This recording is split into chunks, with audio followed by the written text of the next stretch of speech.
Berikutnya kita akan lihat bagaimana kita melakukan implementasi binary search tree di dalam code C.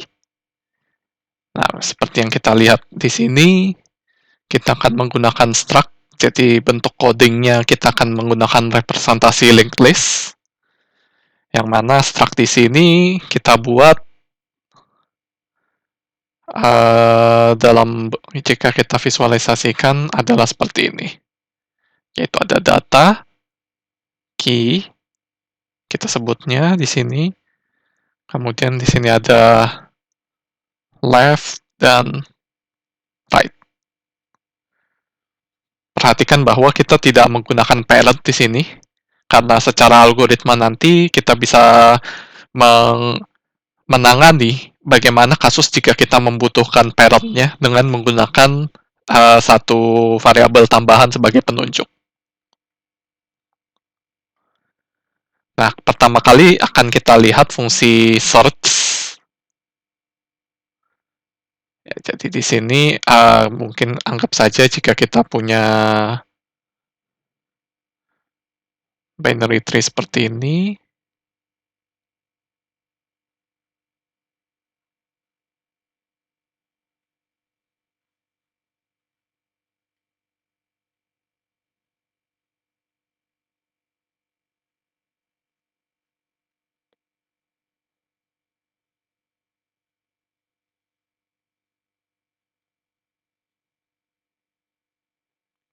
Oke.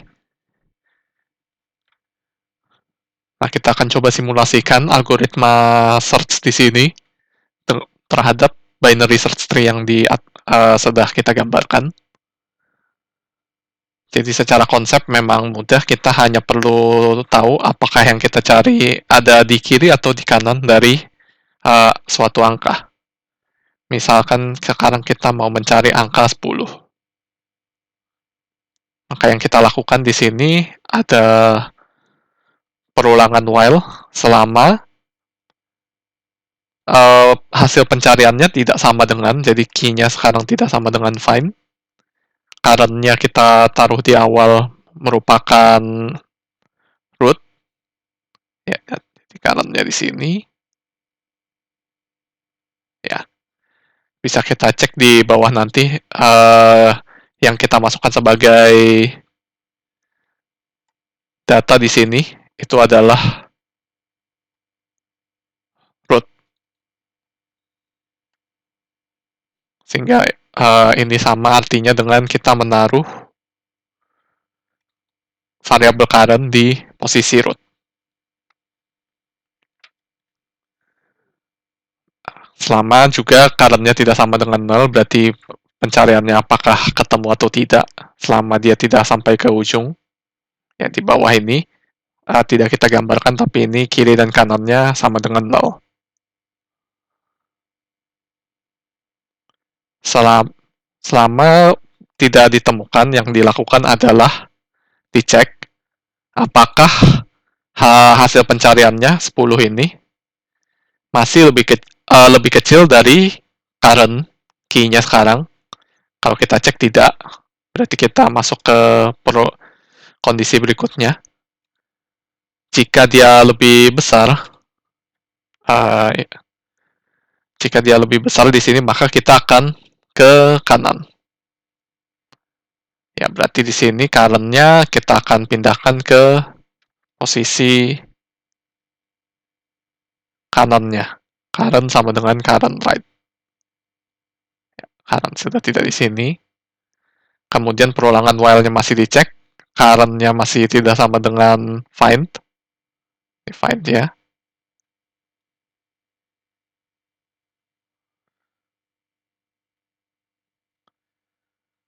Maka kita cek apakah dia lebih kecil. Benar lebih kecil, maka kita ke kiri. Maka current sekarang sama dengan current left. Ya, bagian ini. Nah, kemudian kita cek, ternyata current key sekarang sudah sama dengan. Berarti di sini dicek apakah current-nya null. Kalau ternyata di sini tidak null, Kalau dia nanti tidak ketemu, dia akan lakukan perulangan terus sampai current-nya 0 ya di sini. Maka dia bilang not found. Tetapi jika tidak, jika current key-nya ternyata sudah sama dengan current key-nya sama dengan 10, maka kita print datanya sudah ditemukan di sini.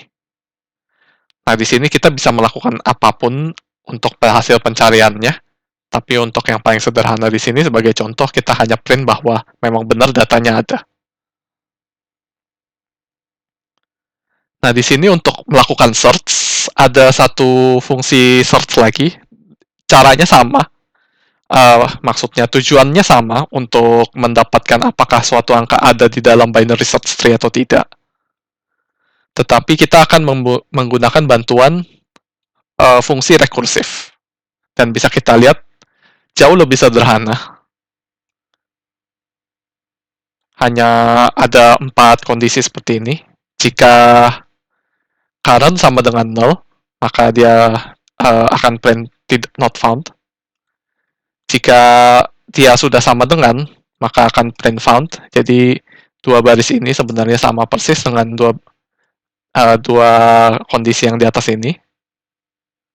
Nah, yang berbeda adalah jika ternyata dia lebih kecil, yang kita lakukan bukan memindahkan current secara manual seperti ini ke kiri atau ke kanan, tapi kita akan buat fungsinya untuk fungsi rekursif ini,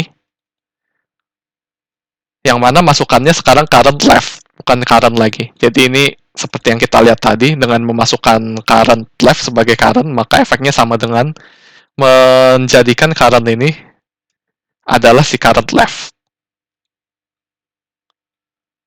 Baru kemudian fungsi ini dijalankan kembali di dalam sini, dan pada saat ini posisinya dia akan ada di current left, bukan current lagi, tetapi dengan nama current.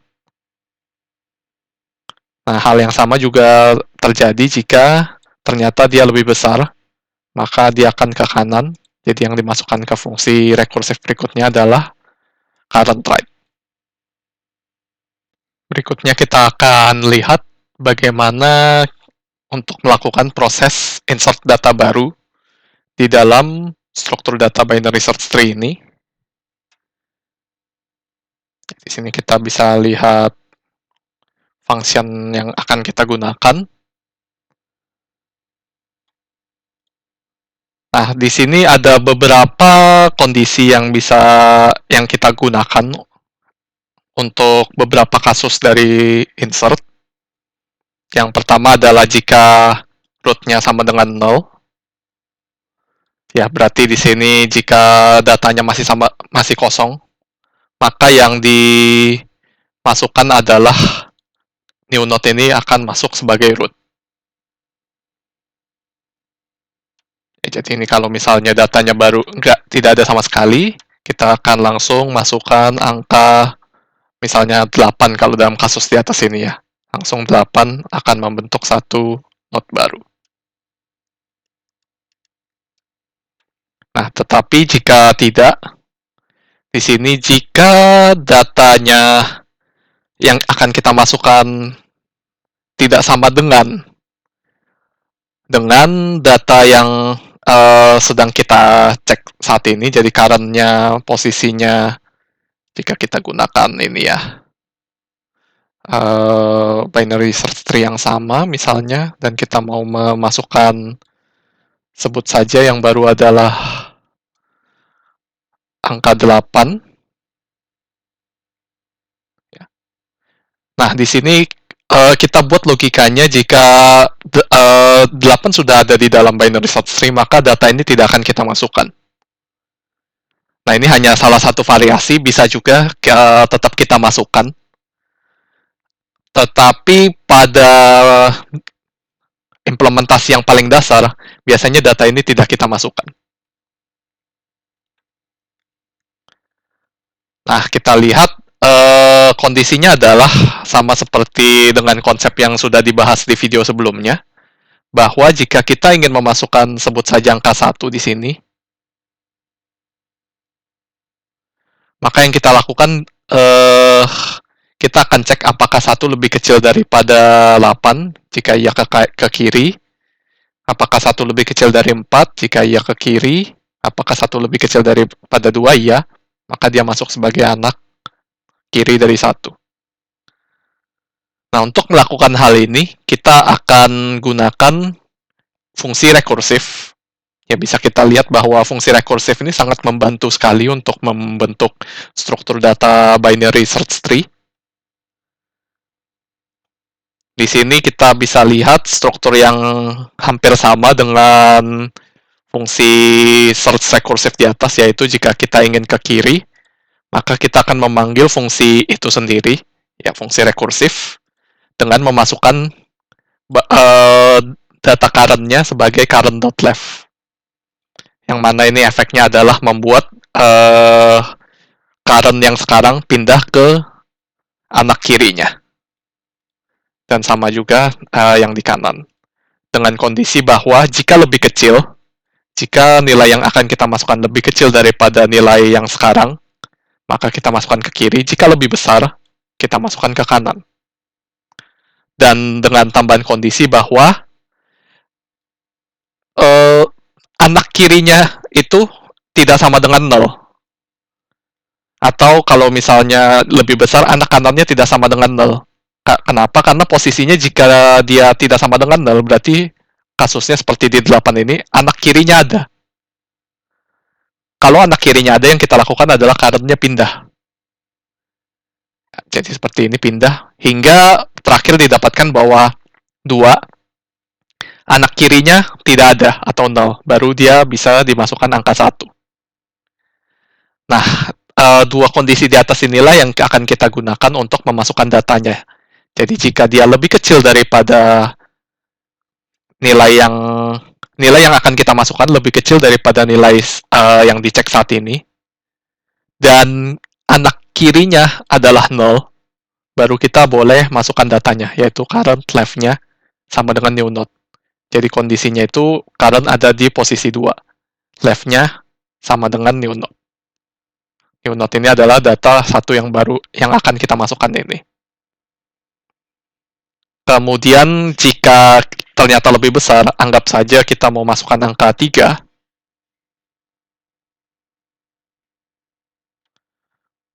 Ya, di posisi current-nya misalnya sekarang ada di 2, maka dia akan masuk ke kanan.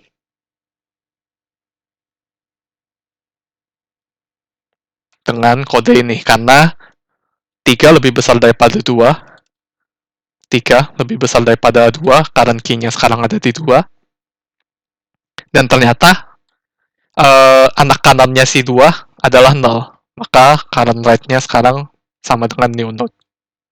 Berikutnya kita akan melihat implementasi dari beberapa teknik traversal dalam binary tree. Ya, dalam hal ini kita terapkan dalam binary search tree. Kita bisa lihat di sini ada fungsi untuk in-order traversal, pre-order traversal, dan post-order traversal. Kita bisa lihat bahwa implementasinya sangat mudah jika kita memahami konsep dari fungsi rekursif. Jadi seperti yang kita sudah bahas pada video sebelumnya, bahwa in order traversal kita akan melakukan traversal dengan mengunjungi anak kiri terlebih dahulu. Kemudian kita melakukan print, ya dalam hal ini traversalnya digunakan untuk print data. Baru kemudian mengunjungi anak kanan. Ya sama seperti sebelumnya juga, yang disebut dengan mengunjungi adalah kita menggantikan data current ini dengan current left atau current right. Nah, juga kita bisa lihat di sini akan dihentikan sampai current-nya sama dengan 0. Artinya jika dia sudah sampai ke paling ujung dan sudah dilihat bahwa itu merupakan leaf node seperti yang di sini, anaknya sudah tidak ada lagi 0, maka dia akan stop. kita gunakan command return di sini. Nah, berikutnya untuk pre-order traversal, juga hampir sama implementasinya. Berbeda hanya kita akan melakukan print terlebih dahulu, sama seperti di video sebelumnya. Print, kemudian mengunjungi kiri, baru mengunjungi kanan. Nah, begitu juga sama halnya dengan post order traversal. Hanya perbedaan urutan pengunjungan node, yaitu kita mengunjungi kiri dulu, mengunjungi kanan, baru melakukan print. Yang terakhir, kita akan lihat bagaimana melakukan implementasi penghapusan node atau delete node dalam binary search tree. Ya, kita bisa lihat di sini, function yang akan kita gunakan ada dua, yaitu yang pertama adalah execute delete node, kemudian fungsi utamanya adalah delete node. Ya, jadi nanti yang akan kita panggil di fungsi main-nya adalah delete node itu sendiri, yang mana delete node ini mengandung fungsi execute delete node. Perhatikan di sini bahwa code dari delete node ini sebenarnya fungsi utamanya hanya melakukan pencarian. Jadi kalau dilihat di sini, struktur logikanya sama persis dengan ketika kita melakukan insert, melakukan pencarian. Jika lebih kecil, maka ke kiri. Jika lebih besar, maka ke kanan. Hanya saja di sini ada penanda tambahan, yaitu parent, yang bergerak secara bersamaan dengan current, untuk menandai parent daripada node current ini. Ya, di sini fungsinya mirip dengan ketika kita belajar linked list, ada temporary 1, temporary 2. Gunanya adalah untuk menandai parent, karena di sini kita nanti memerlukan untuk menamai parent-nya, sehingga bisa disambungkan dengan anaknya ketika kita melakukan delete dari current itu sendiri. Nah, jadi di sini secara logika sama persis dengan insert, kecuali ada tambahan penanda parent-nya. Dan kemudian jika sudah kita temukan data yang akan kita delete, yaitu di current ini, current key-nya sudah sama dengan find, kita eksekusi fungsi execute delete node. Nah, di sini kita akan lihat fungsi utama dari delete node itu sendiri. Seperti yang sudah kita bahas sebelumnya di video sebelum ini, bahwa kondisi untuk melakukan delete ada 3 jenis, yaitu ketika node yang akan kita delete itu merupakan tidak memiliki anak, kemudian yang memiliki 1 anak, dan yang memiliki 2 anak. Nah, di sini kita lihat ada 4 fungsi. 2 fungsi pertama ini adalah fungsi untuk melakukan delete ketika datanya yang akan kita delete memiliki 1 anak. Perbedaannya adalah fungsi pertama jika yang kita delete memiliki anak kiri,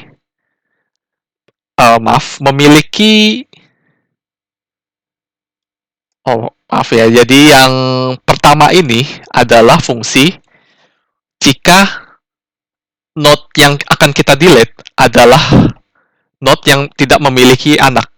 Ya, kiri dan kanannya sama persis. Kirinya null, kanannya null. Berarti ini adalah node yang tidak memiliki anak. Kemudian 2 fungsi di bawahnya. Ini adalah untuk jika node-nya memiliki 1 anak. Fungsi yang kedua adalah jika dia memiliki anak kiri, tetapi tidak memiliki anak kanan. Yang ketiga, jika dia memiliki anak kanan, tetapi tidak memiliki anak kiri. Dan yang terakhir, jika node yang akan kita hapus memiliki 2 anak. Kita lihat satu persatu. Untuk fungsi yang pertama, seperti yang sudah kita bahas di video sebelumnya,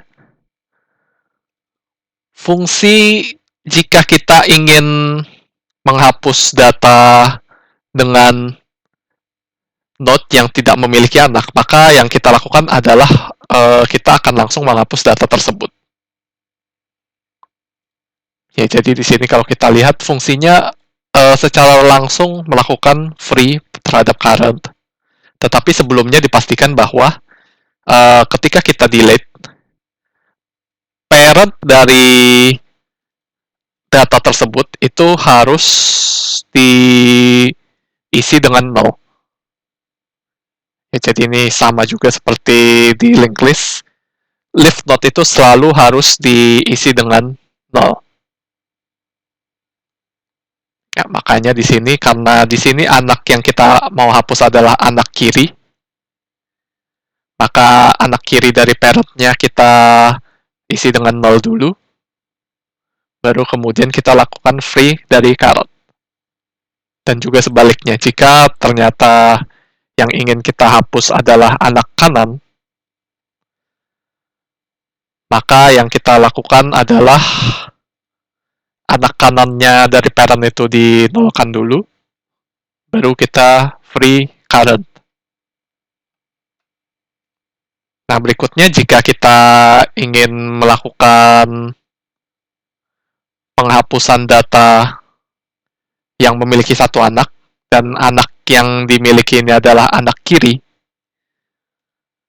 ya seperti yang sudah dibahas sebelumnya, di video sebelumnya, yang kita lakukan adalah anak daripada node ini akan kita tempelkan ke parent daripada node yang kita hapus ini. Ya, makanya di sini kita lihat anak kirinya dari current left ini, karena yang bukan null adalah anak kiri, akan kita tempelkan ke kirinya dari parent. Ya, karena di sini current ini ternyata adalah anak kiri dari parent. Sebaliknya, kalau dia merupakan anak kanan dari parent, maka kita akan tempelkan anak kiri yang ada ini dengan sebagai anak kanan dari parent. Dan ini berlaku juga sebaliknya untuk kondisi ketiga, jika yang tidak null, yang ada anaknya adalah anak kanan dari current. Jika current ini merupakan anak kiri dari parent, maka kita tempelkan right-nya dari current ke left-nya dari parent. Dan juga sebaliknya, jika anak kanan ini kita ingin tempelkan jika current-nya ingin kita delete, maka anak kanan dari current ini akan kita tempelkan ke sebagai anak kanan dari parent. Dan yang terakhir, jika ada dua anak, kirinya ada, kanannya ada, seperti yang kita bahas sebelumnya juga, di video sebelumnya, yang akan kita lakukan adalah kita akan mencari in order predecessor atau in order suksesornya. Nah, dalam hal ini kita mencari in order predecessornya. Makanya di sini kita langsung buat bahwa ada satu temporary variable di sini, P, adalah anak kiri dari parent, dari current, kemudian kita akan geser terus ke kanan hingga mendapatkan in order predecessornya. Nah, di sini juga kita akan tandai parent dari si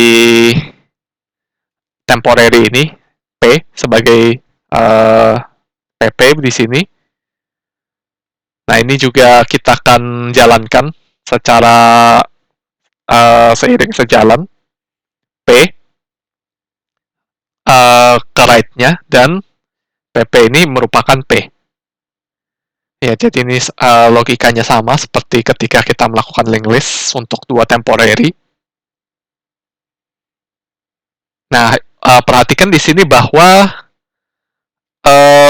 node yang akan kita delete itu masih dinamai sebagai current. Dan seperti yang kita tahu sebelumnya bahwa untuk kita mendelete data yang ada dua anak seperti ini, Yang benar-benar akan kita delete bukan current-nya itu sendiri, tapi adalah in order predecessor-nya. Dengan data in order predecessor kita pindahkan ke current.